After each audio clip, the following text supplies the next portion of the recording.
सुंदरबन जंगल के पंछियों ने पंछी मार्ट में अलग अलग प्रकार के दुकान लगाए हैं। पूरे जंगल में सिर्फ अकेले कालू ने ही पटाखों की दुकान लगाई है। इसी वजह से उसके दुकान पर ग्राहकों की संख्या ज्यादा है।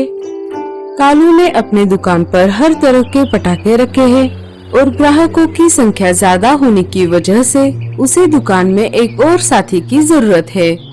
मम्मी, मुझे ये रॉकेट लेकर दो ना।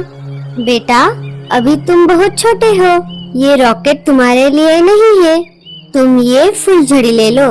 नहीं मम्मी, मुझे रॉकेट ही चाहिए। बेटा, तुम्हारी मम्मी सही कह रही है, ये रॉकेट सिर्फ बड़े पंछियों के लिए है, ये मैं तुम्हें नहीं दे सकता। ये देखो, मैंने बच्चों के लिए अलग से पटाखे निकाल के रखे हैं, तुम इनमें से कोई भी ले सकते हो। भोलू कालू और रानू की बात मान लेता है और उनमें से फुलझड़ी का बॉक्स ले लेता है। ये लो, तुमने हमारी बात मानी, इसीलिए ये चक्री वाला पटाखा मैं तुम्हें फ्री में देता हूँ। थैंक यू कालू मामा। चलो, अब दोपहर हो गई है, खाना खाने का समय हो गया है, दुकान बंद करके घर जाता हूँ। खाना खाकर थोड़ा आराम करूँगा और फिर शाम को आकर दुकान खोलता हूँ। कालू दुकान बंद करके घर की तरफ निकल पड़ता है। थोड़ी ही देर में वो घर आ जाता है। आ गए आप? और जग्गू कहाँ पर है? मुझे क्या पता, मैं तो दुकान में था। लगता है दोस्तों के साथ बाहर खेलने के लिए गया होगा। गोरी, पूरे जंगल में एक अकेले मैंने ही पटाखों का दुकान लगाया है, इसीलिए ग्राहक बहुत ज्यादा है। मुझे दुकान में एक और साथी की जरूरत है। क्या तुम मेरे साथ आकर दुकान में मेरी मदद कर सकती हो? ना बाबा, मैं नहीं आ सकती, मुझे घर पर बहुत काम रहता है। मैं घर का देखूं या आपके साथ दुकान में आऊं? आप किसी और की मदद लीजिए। करने को तो जग्गू भी मेरी मदद कर सकता है, लेकिन वो दिन भर अपने दोस्तों के साथ खेलता रहता है। नहीं नहीं, जग्गू अभी छोटा है, आप उसे और मुझे छोड़कर किसी से भी मदद मांग लो। आप एक काम क्यों नहीं करते, अपने निकम्मे भाई भूरे की मदद लीजिए। मैं उसकी मदद लेने वाला था, लेकिन उसने भी पंछी मार्ट में आकाश दिए की दुकान लगाई है। इधर जग्गू अपने दोस्तों के साथ बाहर खेल रहा था।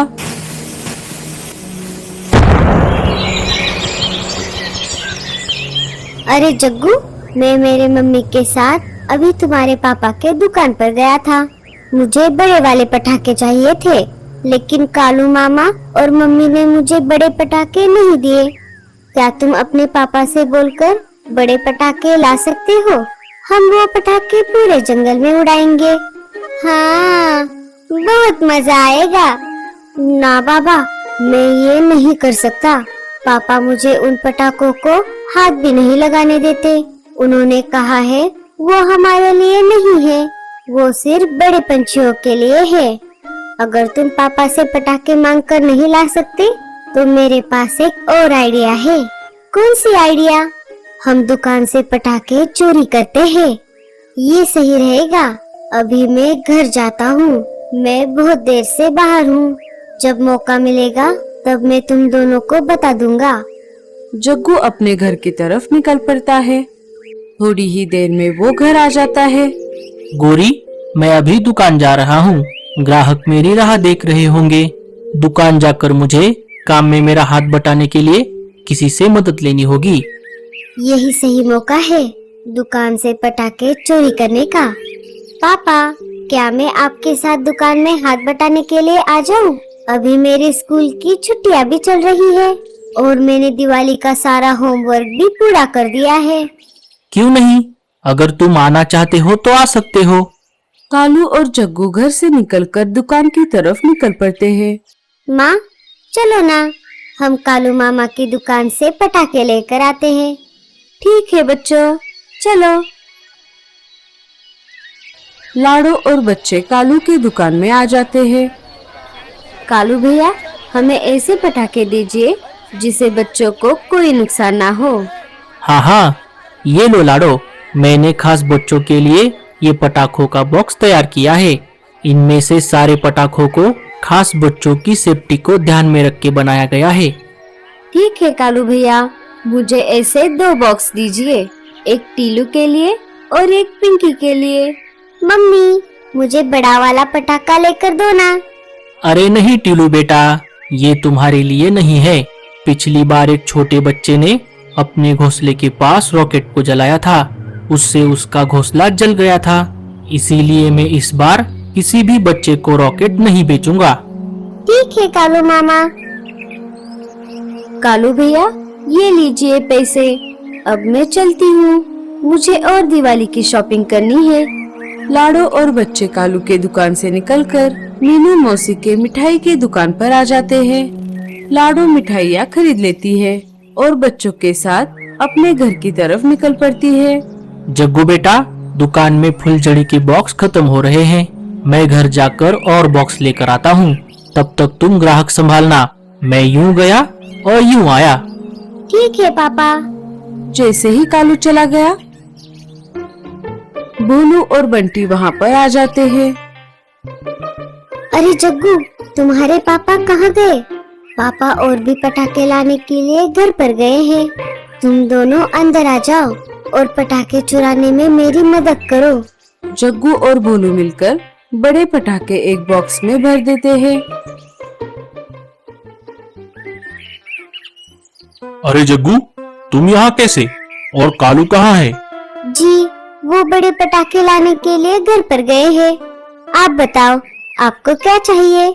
हमें बड़े पटाखे चाहिए थे। आप एक काम कीजिए, थोड़ी देर बाद आइए। अभी दुकान में एक भी बड़ा पटाखा नहीं है। ठीक है, हम थोड़ी देर बाद आते हैं। वो दोनों वहाँ से चले जाते हैं। अब तुम दोनों एक काम करो, ये पटाखे लेकर जंगल के खुले मैदान पर जाओ। जैसे ही पापा आएंगे, मैं कोई बहाना बनाकर वहाँ पर आ जाऊंगा। दोनों बड़े पटाखे लेकर वहाँ से चले जाते हैं। जैसे ही वो दोनों चले जाते हैं, कालू कौवा बॉक्स लेकर वहाँ पर आ जाता है। जग्गू, मेरी गैर हाजिरी में तुमने कोई उल्टा सीधा काम तो नहीं किया ना? नहीं पापा, उल्टा मैंने सारे बड़े पटाखे बेच दिए। अरे वाह, ये तो बहुत अच्छा हुआ। लेकिन तुमने पैसे तो ठीक से ले लिए ना? मैंने वो पटाखे उधार पर दे दिए पापा। क्या क्या कहा उधार पर? लेकिन किसे दे दिए उधार पर?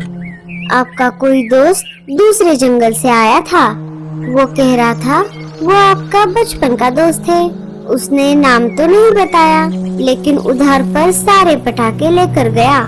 जाते जाते कहा 1-2 दिन में पैसे लाकर दूंगा। अरे बाप रे, लगता है मेरी गैर हाजिरी में तुम्हें किसी ने उल्लू बना दिया। हमारा बहुत बड़ा नुकसान हो गया जग्गू। वो पटाखे बहुत महंगे थे और बहुत ज्यादा आवाज करने वाले भी। मुझे माफ कर दीजिए पिताजी, मुझसे बहुत बड़ी गलती हो गई। पापा, मुझे बहुत भूख लगी है, मैं घर जाता हूँ। जग्गू वहाँ से चला जाता है और सीधा बंटी और भोलू के पास आ जाता है। साथियों, चलो अब हम ये पटाखे उड़ाते हैं। लाओ, माचिस और अगरबत्ती दो। लेकिन हमारे पास तो माचिस और अगरबत्ती नहीं है। हमें लगा तुम लाने वाले हो। अरे पागल, मैंने इतने सारे महंगे और बड़े पटाखे चुराए और तुम माचिस और अगरबत्ती भी नहीं ला सकते। अब हम तीनों में से जिसका भी घर पास में है वो जाएगा।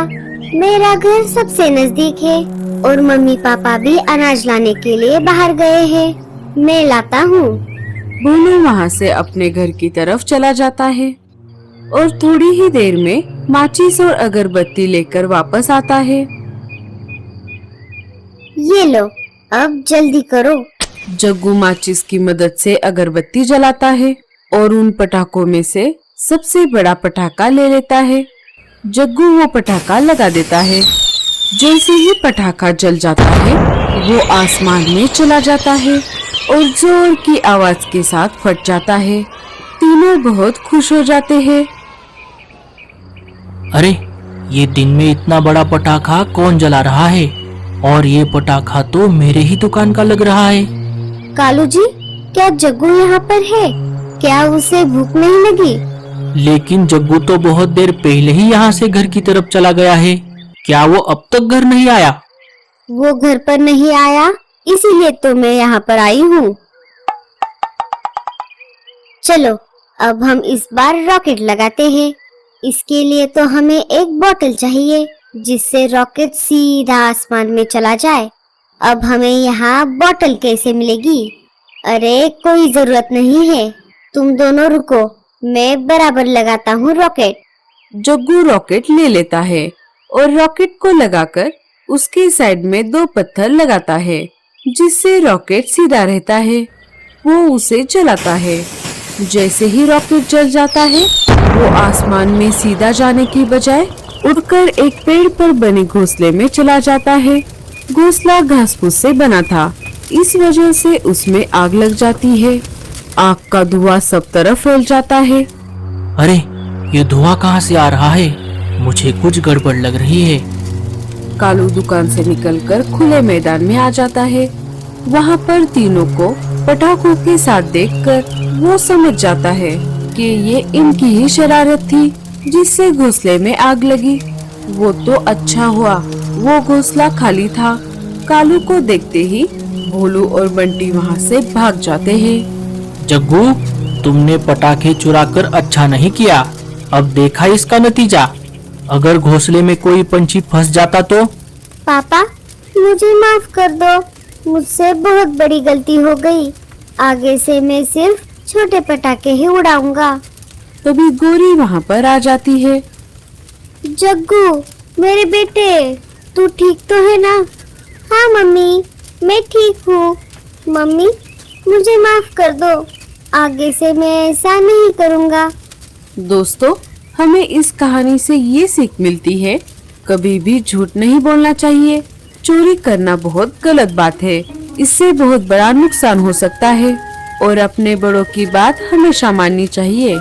तो दोस्तों, कैसी लगी आपको हमारी ये दिवाली की कहानी? हमें कमेंट्स में जरूर